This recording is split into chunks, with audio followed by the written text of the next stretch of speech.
I think a lot of us struggle with it. Who here has struggled with empathy before?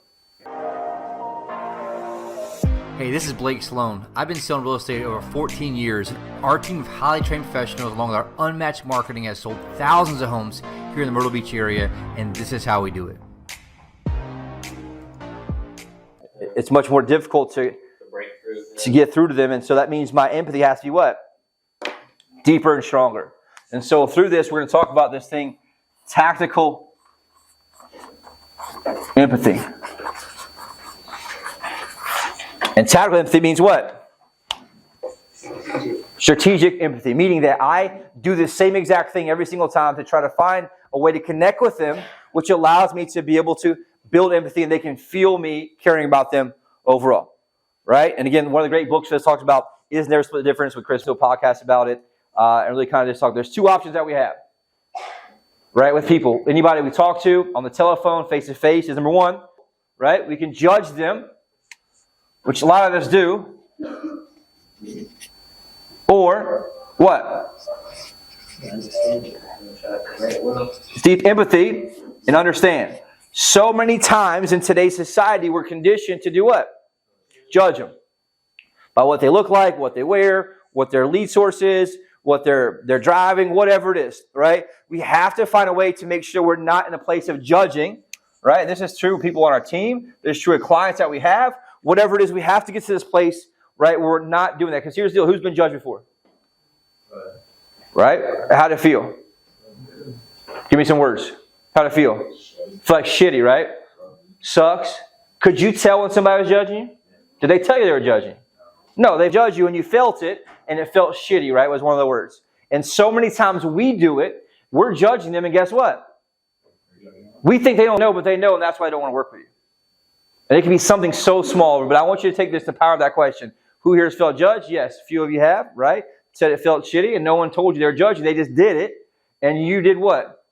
Subconsciously, you read that, whatever happened, and you scored that in your brain, and you determined they were what?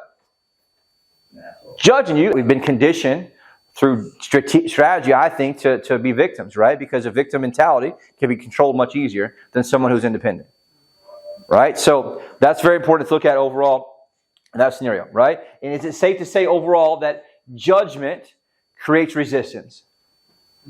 So if somebody feels judged, are they more likely to work with you or less likely to do what you need to do from an influence standpoint?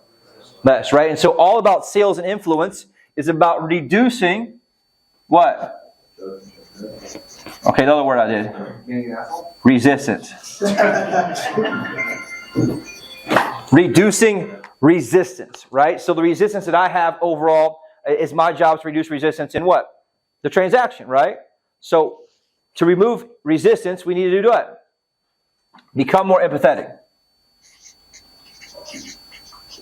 So the more empathetic I am, the more empathy I have to my clients and the people and the leads, this is even on a telephone call, and I'll talk about how to do this in a minute, is that the more empathetic I am, the least resistance I'll have. And so my job as a salesperson is to break down resistance from A to Z to get to the transaction I need to get, right? Which is super important there overall, right? And I want you to understand this saying, that your energy is preceding you. What does that mean? Your energy is preceding you. Your energy arrives before your words do. I like that. Meaning, they're reading your energy subconsciously and doing what to you? They're judging the shit out of you. And that's okay. It's okay to be judged if you're the salesperson. Why? Because you walked into that situation understanding you're going to be judged. And so if I understand to be judged, I can argue with that or I can play the game to win. My decision, the way I like to play, is I like to play the game to win. And so if I understand, hey, look, they're going to judge me, I want to craft the scenario of how they judge me. Does that make sense to y'all? That's what we're going to do there with that. And so I want you to write this down overall. Is it empathy?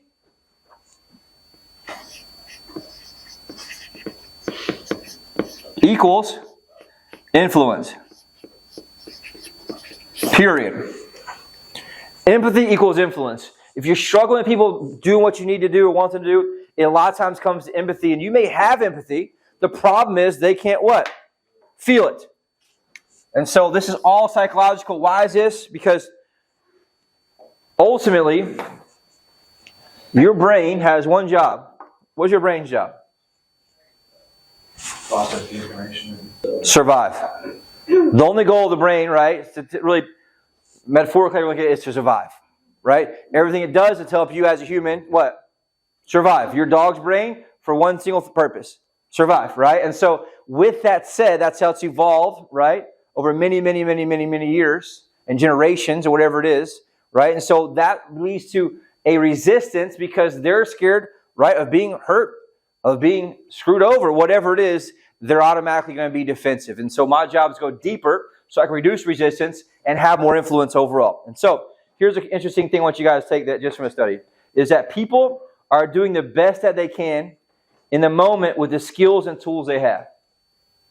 Something to remember. People are doing the best that they can in the moment with the skills and the tools they have. So that person that's an asset to you, guess what?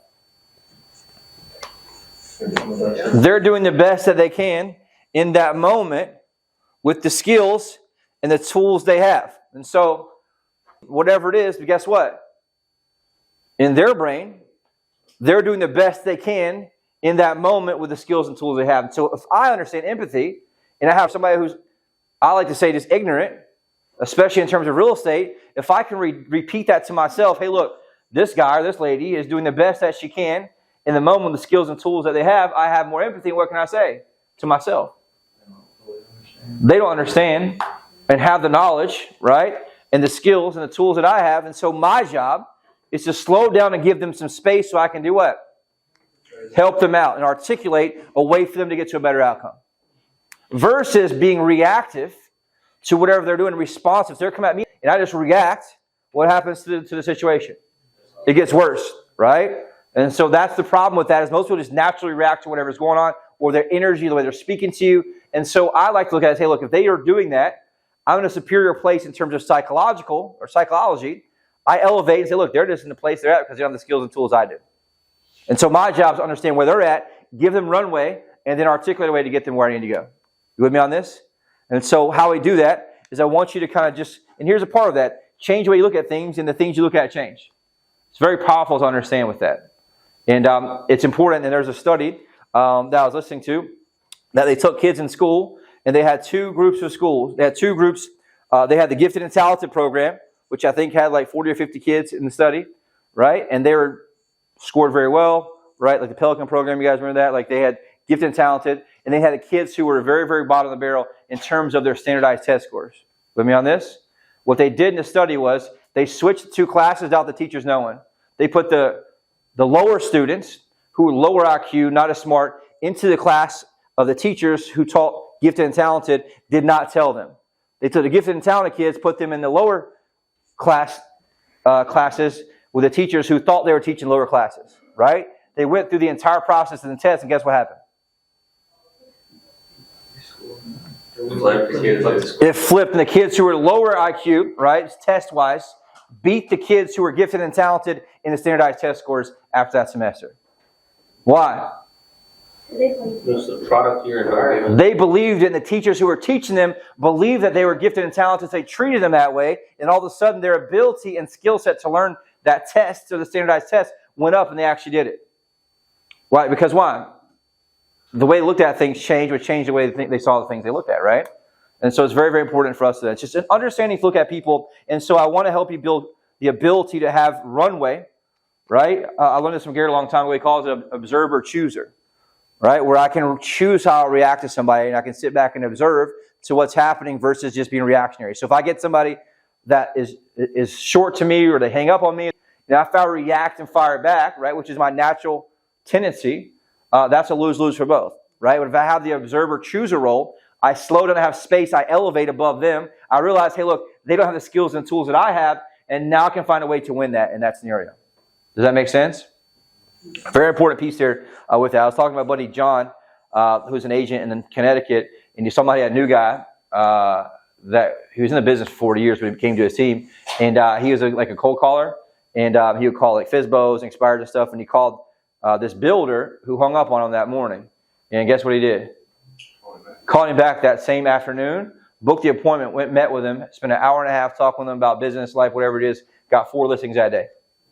Right? From a dude that hung up on him that morning. This is this morning. We're going back and forth about this. Right? It's just important to think about how all that shit happens. Why? Because you keep going with it. You with me on this? And so the reason I share that, if he would have been pissed off about getting hung up on, would he got listings? No, right? He had empathy, understood, hey, look, this guy doesn't know what I have, my skill set, and I can go call him back and get that deal, and he got the listings. Same day, right? Which is crazy. Look at it and understand what that. So here's what I'm going to give you. I'm going to give you some questions that you can have a framework that you can tactically do what? Get empathy with anybody. This is super powerful, right? I did this a lot naturally. I just didn't have a way to teach it. And here's a cool tip I had just from studying this. My suffering comes from my judgment. That's not the question, but that's just a side piece. My suffering comes from my judgment. I mean, if I hate this person, I'm angry about this person, this client, whatever it is, I'm just suffering because of what? My judgment about them. And so if I can change the outcome, the way I look at things are a lot different. Okay, so here's the questions. Number 1, what do I like about this person? What do I like about this person? So this could be the telephone call. This could be a lead. This is important to look at. Number 1, what do I like about this person? Or persons, right? So that could be things like what? Give me an example. This is very easy in a listing presentation. Why? So I go through, I'm looking at their house, where it's at, right? I know some information about them. I have their story. I can walk around, look at their house, look at their photos. I can tell if they're, an Eagles fan. I can tell whatever it is. And then I can like that about them, that they have a certain passion about something. You guys with me on this? Now, it's a little more difficult on the phone, but I want to make sure I'm able to do that in that scenario. Now, if I don't know anything specific, right, I'm asking this second question, is what could I like about this person?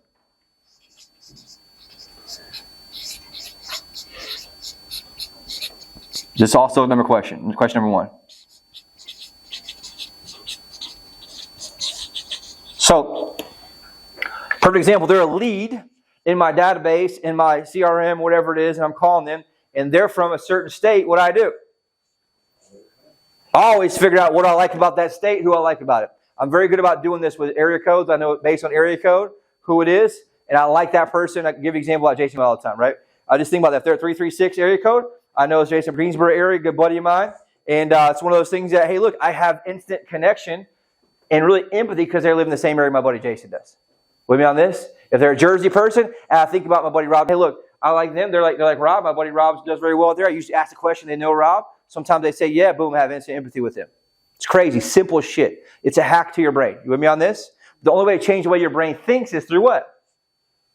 A question. And so this question opens up that can, mentally, that gate, so to speak, right, for me to open up and have the ability to find a way to have empathy. A.K. like. Why? Because people like them. I'll say it again. People like them. Period. Okay? So, super important piece here.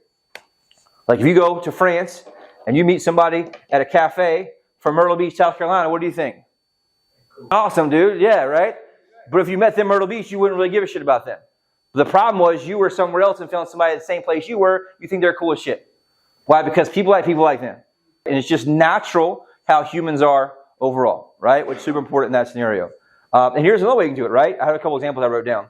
Is they're usually buying a house, right? So I'm thinking about this. Sorry, they're actually buying a house. So if I have a lead I've talked to, they're non-local, I'm running through this checklist. Ideally, you take these 4 questions, put them on a note card, keep them with you at all times. For your phone calls, for your follow-up, before your presentation, at your presentation, whatever it is. So if I'm thinking about somebody who's in my bucket, right? Okay, this person, they're actually going to buy a house. They're actually going to sell a house. We've had 5 conversations in the past. So I'm reading the notes. Someone in my bucket, what am I doing? I'm looking at my past conversation. I'm thinking, oh shit, we talked 4 or 5 times. They actually answer the phone. They respond to my emails, whatever it is. And so I go back and I instantly remind myself about those conversations because I left some notes in there. And now what I have? More empathy. It's just a hack of the brain through asking questions, okay? Super important piece there in that scenario. So I'm going back, scoring that, my previous conversations with them, if they're a seller, buyer, whatever it is in that scenario. Number 2, what do I appreciate about them? How is that different? Like versus appreciate. What do you think? What do I appreciate about them? This could be anything like, I appreciate them coming to my website versus anybody else out there. I appreciate them calling our for sale sign versus what? Some competitor. I appreciate them clicking our ad on Google versus anybody else, or our Zillow, right, versus anybody else. I appreciate that, right? Them coming to the website versus anybody else. Also, I appreciate them calling us. I appreciate them answering my phone call or calling me back. That's some simple shit there, right? But it's important to do what? Change my perception, right? I appreciate them meeting with me face to face if it's a buyer presentation. I appreciate them having me over if it's a listing presentation. Simple shit like that. I appreciate them having me over versus the other 6,000 agents they could have to their house. And so I take that time to put myself in the moment. That's my state of being. You with me on this? I'm asking these questions. What does that do? It changes my state, which allows me to be in a state of really great consciousness of connection.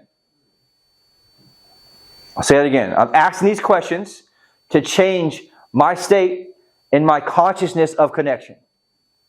It's like being present, right? Be where your feet are. And so if I'm where my feet are, I'm asking these questions, I feel much deeper connected to these clients here. You with me on this? This is powerful if you understand the level of this. For some, it's going to be way over your head. But for most of you, it's something that you understand in that scenario of what it is overall with that, right? I appreciate them answering my call. I appreciate them calling me back. I appreciate them responding to my email. Whatever it is, I want to find appreciation in how I operate with them. Why? Because that builds rapport with me and them. Okay? Super important piece there. Third one. This is a good one. How are we similar? How are we similar? Right? Similar. What can we do there? What's an example for you?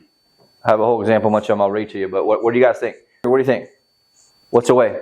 I live in a little river too. Exactly. Right? I live in a little river. It could be anything. I want you to find whatever it is. If they're local, obviously. If they're non-local, find something to connect with people. People. Here's ones I wrote, right? People. I mean, like I gave my example of people. So an example of people would be the Rob example. I know somebody, this has been a great hat for me. I've done for years. No matter where they're at in the state, just there's so many years in the business and referrals and conferences and masterminds. I know someone in just about every state. And so they tell me that, boom, I automatically think of them. And now we're similar because we got the same, my buddy lives where he lives or she lives. And now I have a similarity that we're able to communicate there with. Another piece, location. Here's another, kids, story, etc. So having kids, anybody has kids, it's pretty difficult, right? So you talk to somebody else who has kids or 2 kids or 3 kids or a single mom, whatever it is. Now you understand how difficult it is. And guess what you have? A much deeper understanding of who they are and what they do. But so many times, we look at them as a name in the CRM, right? An appointment given to me. We get so numb to the situation, we don't take time to slow down and create this consciousness for me to connect with them deeply. And to do so, I slow my brain down by asking the right questions. With me on this? And so, it's so important there. Their story, right? And here's a simpler way. They want to get a house. I want to sell them my house. That's pretty similar, right? They want a good deal. I want to get them a good deal. They want to sell their house. I like selling houses. We're similar in that scenario, right? We're a perfect match if you think about it. And I want to have that conversation. Hey, look, you know what? It's a perfect scenario. You want to sell your house, and guess what? I love selling houses, and I'm good at it, right? And say that to them, and that's going to be able to create much deeper appreciation there. But ultimately, if I take myself through this, is it more likely or less likely that we're going to have more empathy to them? More, because I'm taking time to slow down and hack my brain versus being in the matrix of going through the motions. You with me on this? Very, very important piece there overall in that scenario. That's super important. Fourth one here. This is what connects it all together.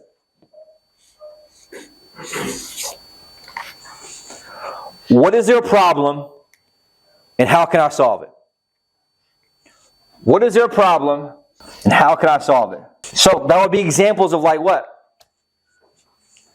Looking for their pain, right? What's going on? And I'm connecting the dots of what their story is and what's going on. And that makes me look deeper into what's going on. And I'm running through this. So if I meet with somebody, I'm about to go to a presentation, what am I doing? Ask these questions. What do I like about this person, right? What I appreciate about this person. How are we similar? What's their problem? How can I solve it? I'm just over and over and over and over and over. Through the presentation, and also before I go to the presentation, even so, before I make the phone calls. Because it makes my empathy deeper. I have more empathy, I have more runway. Guess what? I can respond better, right? As an observer chooser, and now I'm able to get the outcome that I want. With me on this? And so it's so important for me to understand it. And here's the deal. I have more understanding and say, you know what? No problem. I'm not going to judge them. I'm going to call their ass back again that afternoon and book the appointment. Right? Because that's what winners do in that scenario. Right? So it's very important for us to understand that in that area. So I'm looking for what their pain, the real pain. And here's what I'm asking myself. This is my own question I added really to this, is what are they scared to tell me? It's like a sub question. This is ninja level shit right here. What are they scared to tell me? Super important piece there. All right? Over and over and over. People are scared to tell you the truth. This happens over and over. We have people that are come through our home evaluation tool that we have. They'll submit all this shit. They want a CMA. They want a cash. People will submit. They want a cash offer. They'll fill all their information about their house, bedroom, square footage, what needs repairs. I'm talking 25 things. Calls them. What do you think they say? We don't want to sell. Like, you just put all this shit in here and literally requested a cash offer. Now you tell me you don't want to sell. That's because they're what? They're scared.